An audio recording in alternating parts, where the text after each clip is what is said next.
Canada China വ്യാപാര ബന്ധത്തിൽ ചരിത്രപരമായ വഴിത്തിരിവ്. അമേരിക്കയുടെ താരിഫ് സമ്മർദ്ദത്തിനു പിന്നാലെ കാനഡ ചൈനീസ് ഇലക്ട്രിക് വാഹനങ്ങളിലെ ഇറക്കുമതി തീരുവ 100% നിന്നും 6.1% വെട്ടിക്കുറച്ചു. ആരംഭഘട്ടത്തിൽ വർഷം 49,000 ചൈനീസ് ഇലക്ട്രിക് കാറുകൾക്ക് ഇളവ് ബാധകമായിരിക്കും. ഇത് പിന്നീട് 70,000 ഉയർത്തും.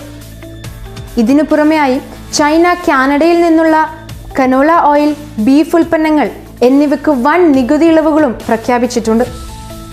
കൂടാതെ കനേഡിയൻ പൗരന്മാർക്ക് ചൈനയിലേക്ക് യാത്രാ ഇളവുകളും അനുവദിച്ചിട്ടുണ്ട്.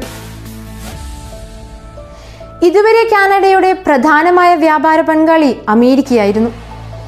വർഷം തോറും $419 ബില്യൺ കയറ്റുമതി കാനഡ അമേരിക്കയിലേക്ക് നടത്തുമ്പോൾ ചൈനയിലേക്ക് നടത്തുന്നത് വെറും $21 ബില്യൺ കയറ്റുമതി മാത്രമാണ്. എന്നാൽ ട്രംപിന്റെ വരവോടെ കാനഡ അമേരിക്ക ബന്ധത്തിൽ വലിയ വിള്ളലുകളാണ് വീണിരിക്കുന്നത്. ഇറക്കുമതി തീരുവകൾ, രാഷ്ട്രീയ സമ്മർദ്ദങ്ങൾ, ഭീഷണികൾ ഇവയെല്ലാം തന്നെ ഈ രാജ്യങ്ങൾ തമ്മിലുള്ള ബന്ധം വഷളാക്കുവാൻ കാരണമായി.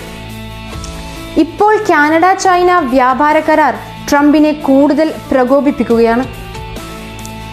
കാനഡയ്ക്കെതിരെ 100% താരിഫ് ഏർപ്പെടുത്തുമെന്നാണ് ട്രംപ് മുന്നറിയിപ്പ് നൽകിയിട്ടുള്ളത്.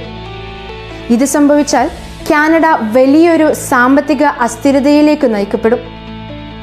കനേഡിയൻ സമ്പദ് വ്യവസ്ഥയ്ക്ക് വലിയ തിരിച്ചടി ഉണ്ടാകുമെന്നാണ് രാഷ്ട്രീയ നിരീക്ഷണം.